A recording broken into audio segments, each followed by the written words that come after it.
continuer maintenant avec le dernier SCP, c'est le 048IT-T. Il a pas de nom, c'est celui-là. Ok.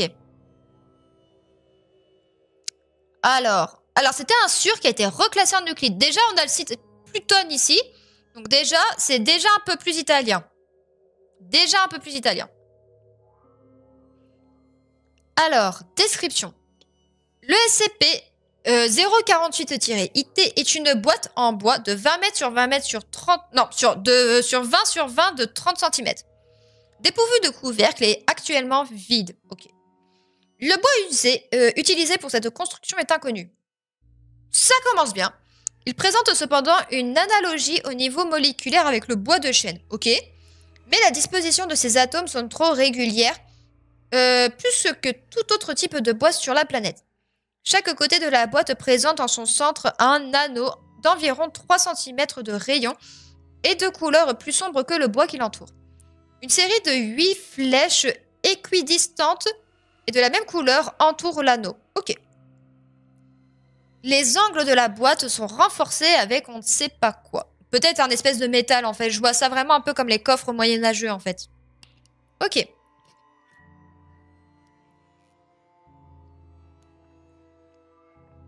Les propriétés anormales du SCP sont actives en permanence. La boîte a la capacité de générer une intense force d'attraction et de répulsion qui rayonne les 4 faces latérales. D'accord. Le champ de force s'étend de manière concentrique depuis un point central correspondant à la boîte même, dans un rayon variant de 1 à une bonne centaine de mètres. Je crois que c'est lui aimer et haïr. Bah là, force d'attraction et de répulsion, ça fait penser à aimer et haïr, quoi. Cette couronne a une hauteur égale de 18 cm et ne s'étend pas au-dessus du SCP. D'accord. Les caractéristiques d'attraction ou de répulsion du SCP semblent dépendre de la position des flèches sur le côté. Il y a actuellement 2 configurations. Dans la configuration A, les flèches pointent vers l'anneau et la force générée est attractive. Dans la configuration R, donc attraction et répulsion, les flèches pointent à l'extérieur et là du coup c'est une force de répulsion. Ok. Les changements de configuration paraissent être aléatoires ou provoqués par on ne sait pas trop quoi. Pour plus d'informations, consultez un addendum. Très bien. L'intensité de la force générée est variable. Dans son état d'activation minimum, le SCP calibre sa force pour tenir à une distance de plus de 10 mètres, il semblerait. L'individu ou même la chose la plus grosse dans les environs. Ce qui, si on se réfère à l'événement rapporté dans un incident intéressant, laisse penser que l'objet est capable de répondre aux stimuli environnement. Ok.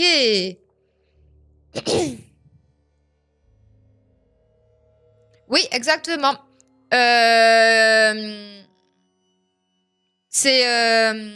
Du coup, oui, parce que les mini-Léviathans, ils ont récupéré le numéro de ce SCP, étant donné que ce SCP il est archivé, en fait. Alors, bien que la nature exacte de tels stimuli ne soit pas encore découverte. D'accord. Pour un compte-rendu de l'activité la plus intense recensée jusqu'à maintenant, se révéler au journal de l'incident 048-A.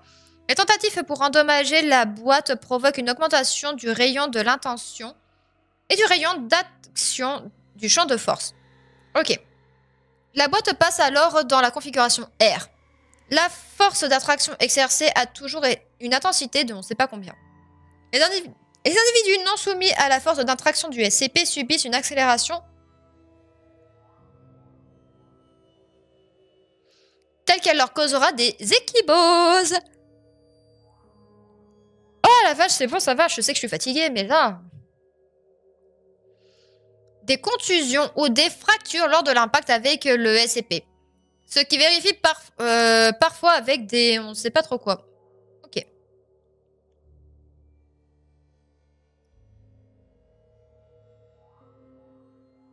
Supprimé parce que c'est un T et non arc. D'accord, ok. Ça a un supprimé. Jusqu'à ce que la face intérieure se pose de façon stable sur une surface lisse. Indépendamment du matériau ou de degré d'irrégularité de la surface, la boîte est insensible aux déplacements latéraux. Cette capacité la rend immunisée à son anomalie même, lui évitant d'être attirée ou repoussée par des objets de masse plus importante. Ok. Donc pour le moment, effectivement, on est sur une boîte qui soit attire, soit répulse en fait les personnes ou les objets en fonction de pas mal de plusieurs facteurs, il semblerait, et on ne sait pas trop c'est lesquels.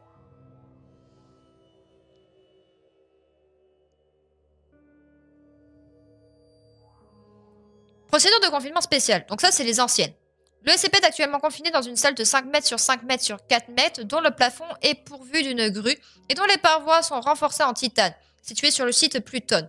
Le périmètre de la salle doit être recouvert de panneaux de mousse à haut pouvoir amortissant, d'une épaisseur de 35 cm afin de limiter les dégâts en cas d'activation imprévue du SCP. D'accord.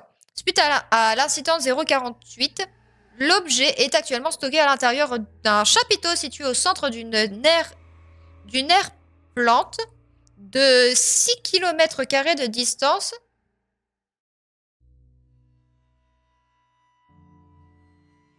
À moins de 10 km du site. Ah d'accord. Donc en fait, il est dans un espace qui est à quelques kilomètres du site Pluton. D'accord. Le site surveillé par des agents de la Fondation d'uniforme militaire. Le site passe aux yeux de la population comme un site militaire dont l'accès est interdit. Tout civil qui tentera d'y entrer sera réprimandé et sanctionné. Au cas où la surveillance serait contournée par quelque moyen que ce soit, les transgresseurs seront identifiés, interrogés et relâchés après l'administration d'amnésique de classe A. D'accord, très bien. Il semblerait qu'il se soit passé qu'il y ait eu un problème qui a fait qu'on a été obligé de déplacer l'objet. D'accord. Journal de la récupération. Le SCP a été retrouvé enseveli dans un tas de décombres sur le site archéologique, on ne sait pas où, en Sicile, par 2 archéologues chargés de fouilles. Constatant qu'ils étaient incapables de s'approcher de l'objet, ils ont contacté les autorités locales et l'agence couverture a prévenu la fondation qui a récupéré l'objet via un moyen aérien et les bras mécaniques a été attiré et Non, attendez, je suis vraiment embrouillée. Qui a récupéré l'objet via des moyens aériens et les bras mécaniques et a administré les amnésiques de classe A aux civils impliqués. Ok. Addendum A. Des analyses approfondies ont révélé des égratignures sur les bords de la boîte et de denticules aux angles, qui font penser à l'existence d'un couvercle. Il est probable que chaque face génère une force directe latérale et que l'objet confiné de chaque face détermine la forme totale du champ de force. Ok. Il est actuellement impossible de savoir comment le couvercle de la boîte a été enlevé ou a disparu. Étant donné que la boîte semble avoir une très grande résistance aux dégâts, la raison également de ses propres anomalies.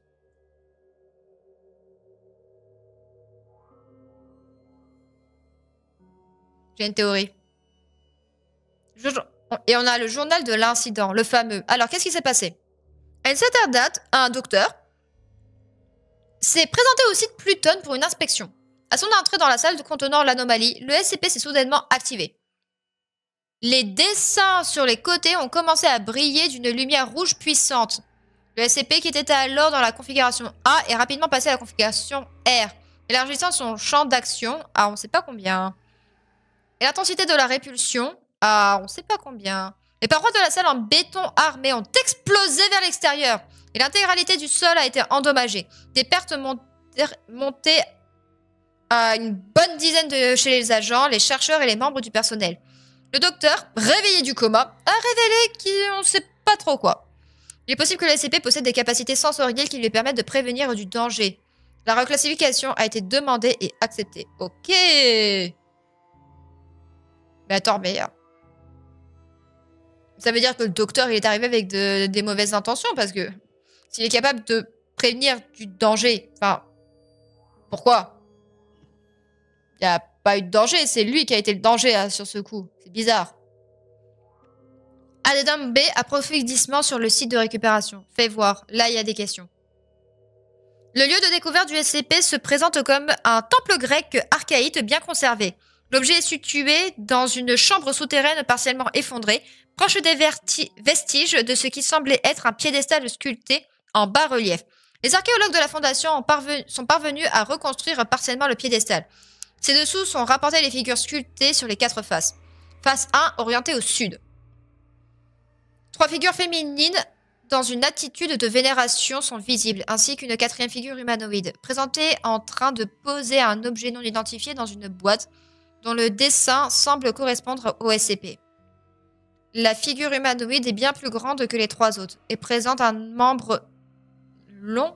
membres longs et fins et un crâne oblong. Alors, c'est veut dire quoi, oblong? Qui est plus long que large, en fait. D'accord, donc c'est un petit i, quoi. La tenue est cohérente avec celui utilisé en Grèce au 7e siècle avant Jésus-Christ. Ok. Phase 2 orientée à l'est. Sur cette face, un groupe de figures masculins armés sont visibles, qui tentent de frapper une coupole renfermant la boîte. Au sommet d'un monte, la figure humanoïde donne une lame à un individu de sexe indéterminé portant un masque typique du théâtre grec. Il manque quelque chose. La lame est ornée de symboles jamais rencontrés dans quelque civilisation que ce soit, bien qu'il présente des analogies avec des hiéroglyphes découverts dans la nécropole de la vallée des rois. D'accord. Phase 3 orientée au nord. Partiellement détruite, se distingue d'une figure masquée, tenant la lame enfoncée dans le couvercle de la boîte, et des lignes ondulées s'en dégagent. Sur la partie intacte, il n'y a aucune trace de la figure humanoïde. Et orientée à l'est pour la figure 4, cette face du piédestal est trop abîmée pour distinguer quoi que ce soit. Les tentatives de reconstitution virtuelle sont en cours, basées sur les différentes irrégularités de la surface. Si seulement nous pouvions réussir à comprendre le comportement et à s'en approcher un peu plus, nous pourrions utiliser le SCP pour tenir certainement un autre SCP en sûreté. Ouais, non, c'est pas une bonne idée de toute façon ce genre de choses.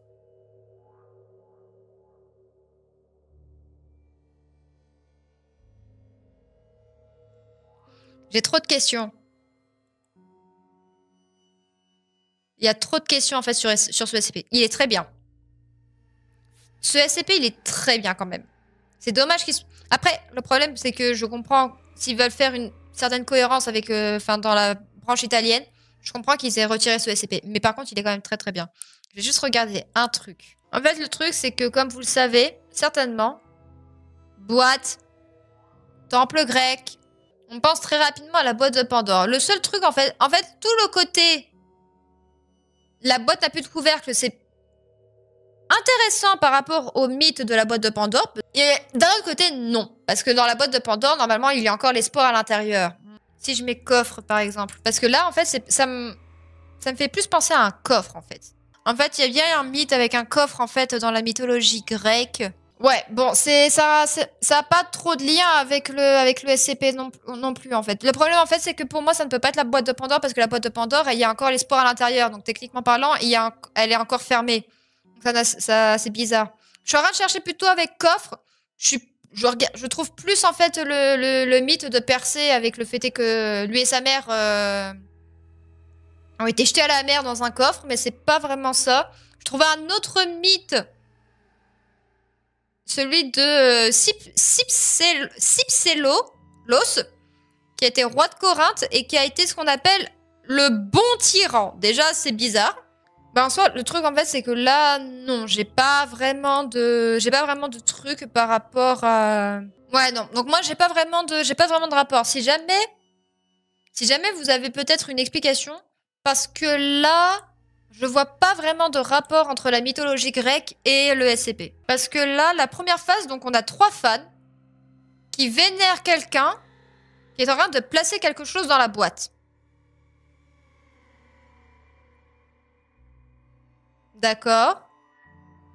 Il semblerait que ce soit un dieu. Un dieu grec qui place quelque chose dans la boîte. Ok. La deuxième phase, c'est un groupe d'hommes armés qui tentent de frapper...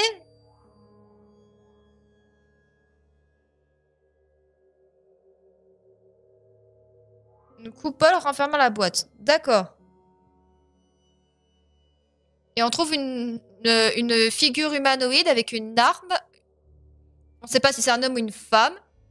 Qui porte un masque du théâtre grec. Est-ce que ça serait plus une référence du théâtre grec, une pièce célèbre du théâtre grec? Pourquoi pas? Mais le truc, en fait, c'est que la lame, elle a des symboles qui n'ont jamais été rencontrés dans d'autres civilisations, bien qu'il y a certains symboles qui ressemblent plus à des hiéroglyphes. La troisième phase, on voit une figure masquée qui tient la lame enfoncée dans le couvercle de la boîte. Et des lignes ondulées s'en dégagent. C'est très bizarre. Ça me dit absolument rien. Si jamais vous savez, n'hésitez pas à le mettre dans les commentaires. Il n'y a aucun problème. Eh bien les amis, on va s'arrêter là. On va s'arrêter là. Parce que là, je n'ai absolument aucune idée de à quoi ça correspond ce SCP. Je sais pas du tout. Et c'est très bizarre. Eh bien très bien. Les amis, du coup, n'hésitez pas à vous abonner, à activer la cloche pour avoir les notifications des prochains lives. Le prochain, du coup, c'est samedi 17 h. Et on attaque le prochain jeu qu'on va avoir sur la chaîne. En sachant que je ne pense pas que j'aurai terminé la vidéo de Desor d'ici là. Je ne crois pas.